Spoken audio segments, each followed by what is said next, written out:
तुम रात लिखो हम चांद लिखेंगे, तुम जेल में डालो हम दीवार फांद लिखेंगे, तुम FIR लिखो हमें तैयार लिखेंगे, तुम हमें कत्ल कर दो हम बन के भूत लिखेंगे, तुम काला कमल लिखो हम लाल गुलाब लिखेंगे, तुम ज़मीं पे जुल्म लिख दो आसमान पे इनकलाब लिखा जाएगा। व्हाट्सएप यूनिवर्सिटी में वैसे तो रोज़ाना सुबह शाम आपको बेतुके मैसेजेस, वीडियोस सब आपको देखने को मिल जाएगा, लेकिन इस दरमियान में कोई कोई आपको शहपारा भी ऐसा मिल जाता है जो आपके पहले किए हुए मुताले की याद ताज़ा कर देता है। ऐसा ही एक शहपारा मेरी नज़रों के सामने है और आज के हालात की अक्कासी के लिए बहुत ज़्यादा मौजू है। मैसेज कंपाइल करने वाले ने जो सुर्खी लगाई है वो ये है, क्या आप अक्सरियत के पीछे चल रहे हैं? एक बार हज़रत उमर रज़ियल्लाहु अन्हु बाज़ार में चल रहे थे। वो एक शख्स के पास से गुज़रे जो दुआ कर रहा था, ऐ अल्लाह मुझे अपने चंद लोगों में शामिल फरमा। हज़रत उमर रज़ियल्लाहु अन्हु ने उससे पूछा, ये दुआ तुमने कहाँ से सीखी? वो बोला, अल्लाह की किताब से। अल्लाह ने कुरान में फरमाया है, और मेरे बंदों में सिर्फ चंद ही शुक्रगुजार हैं। हज़रत उमर रज़ियल्लाहु अन्हु ये सुनकर रो पड़े और अपने आप को नसीहत करते हुए बोले, ऐ उमर, लोग तुमसे ज़्यादा इल्म वाले हैं, ऐ अल्लाह मुझे भी अपने उन चंद लोगों में शामिल फरमाना।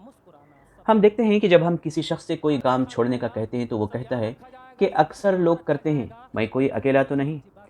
कुरान मजीद में अगर आप तलाश करना चाहें तो आपको मिलेगा, ज़्यादातर शदीद नाफरमान हैं, ज़्यादातर जाहिल हैं, ज़्यादातर राह रास्ते हट जाने वाले हैं, ज़्यादातर सोचते नहीं। और अपने आप को चंद लोगों में डालकर हम अल्लाह के अहकामात को जानने की कोशिश करें तो अल्लाह ताला फरमाता है, मेरे थोड़े ही बंदे शुक्रगुजार हैं और कोई ईमान नहीं लाया सिवाय चंद के। मज़े के बागात में पिछलों में ज़्यादा हैं और बाद वालों में थोड़े। और सोचने की बात यह है कि चंद लोगों में हम अपने आप को शामिल करें और इसकी परवाह ना करें। इंडिया में हो रहे मुसलमानों पर जुल्म व सितम, बल्कि कहना चाहिए इंसानियत पर हो रहे जुल्म व सितम पर मोहम्मद सल्लल्लाहु अलैहि वसल्लम की शख्सियत को मजरूह करने पर जो गम व गुस्सा आया, एहतजाजात के ज़रिए से मुज़ाहरा किया जा रहा है, उस पर दो राय आ रही हैं। एक कहता है कि इन नौजवानों को क्या हो गया है कि जज्बात में बहकर अपने आप को हिलाक कर रहे हैं, और दूसरी तरफ उलमा और मुस्लिम क़यादत को कोसने के सिवा दूसरा काम नहीं किया जा रहा है। लेकिन ज़ाहिर है जुल्म का बंद बांधने के लिए कोई तो आगे आएगा। जालिम जब ये तय कर चुका है कि जुल्म के ख़िलाफ़ उठने वाली आवाज़ों को वो बज़ोर कुचल देगा, जेलों में बंद कर देगा और नहत्ते मुज़ाहिरीन पर गोलियां भी चला देगा, बल्कि बुलडोज़र और इन्हिदामी कार्रवाइयों के ज़रिए खौफ और दहशत का माहौल पैदा करने की कोशिश भी करेगा। जो लोग इससे मुतासर हुए हैं उनकी अपने सिबात और उनके सब्र का क्या कहना, लेकिन एक वाक़या ज़िक्र किए बगैर आगे नहीं जा सकते। जालिम चाहे कितना भी ताकतवर हो, मुसलमानों के सिलसिले में ये बात नामुमकिन है।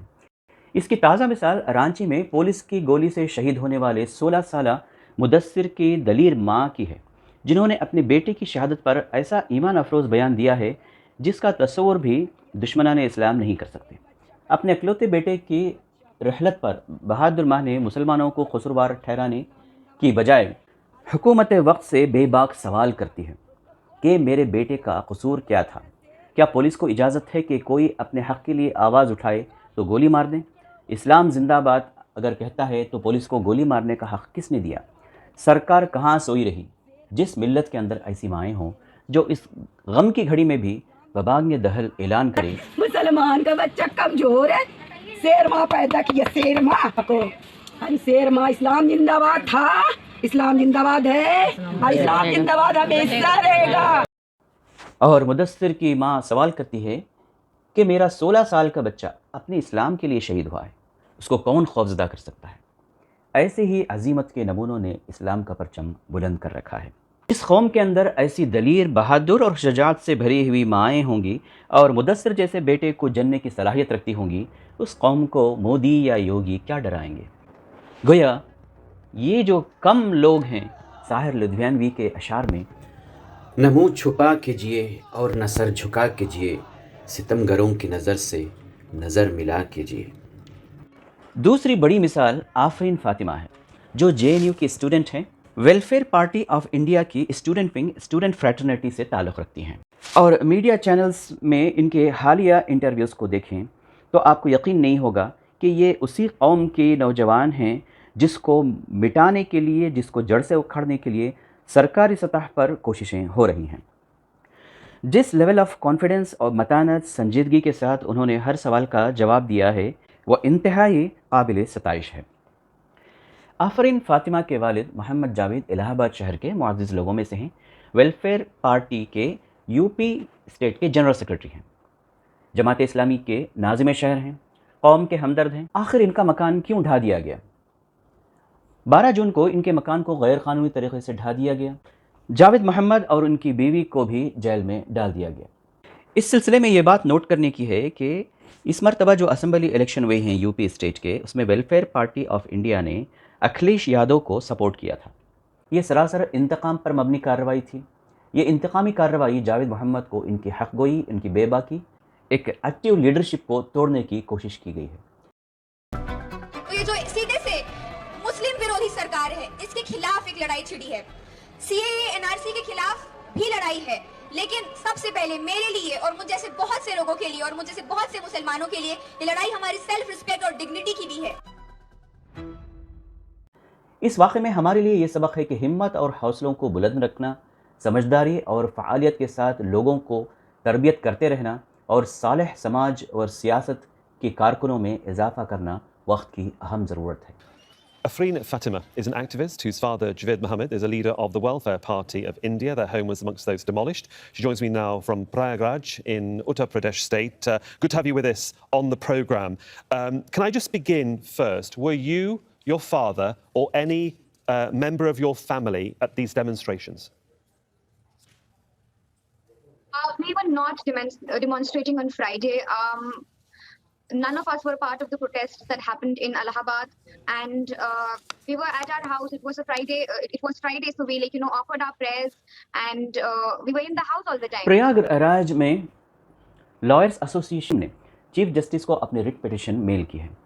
साबिक चीफ जस्टिस सीडी माथुर ने इस कार्रवाई को पूरी तरह गैर कानूनी बताया, क्योंकि बुलडोज़र के इस्तेमाल का मामला सुप्रीम कोर्ट में है, इसलिए किसी भी हुकूमत को ये इक़दाम करना अदालत की तौहीन है।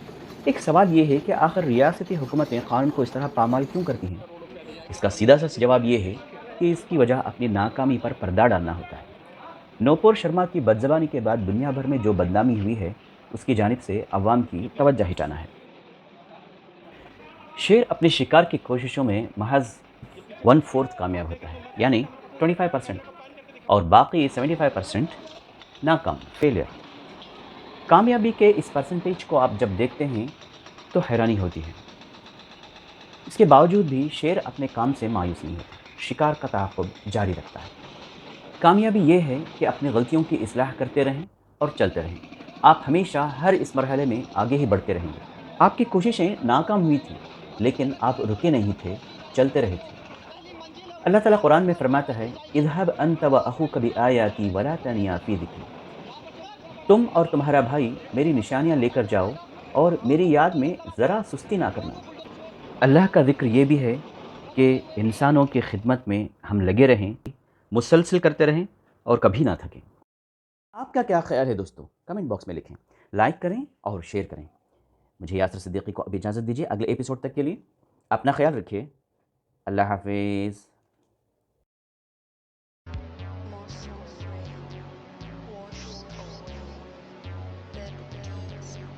भले भूल जाए पलक आंखों को मूंदना, भले भूल जाए पलक आंखों को मूंदना, भले भूल जाए ज़मीं अपनी धूरी पे घूमना, हमारे कटे परों की परवाज़ को, हमारे फटे गलों की आवाज़ को याद रखा जाए। अंधे भी पढ़ ले इतना साफ लिखेंगे, तुम काला कमल लिखो हम लाल गुलाब लिखेंगे, तुम ज़मीं पे जुल्म लिख दो आसमान पे इनकलाब लिखा जाएगा।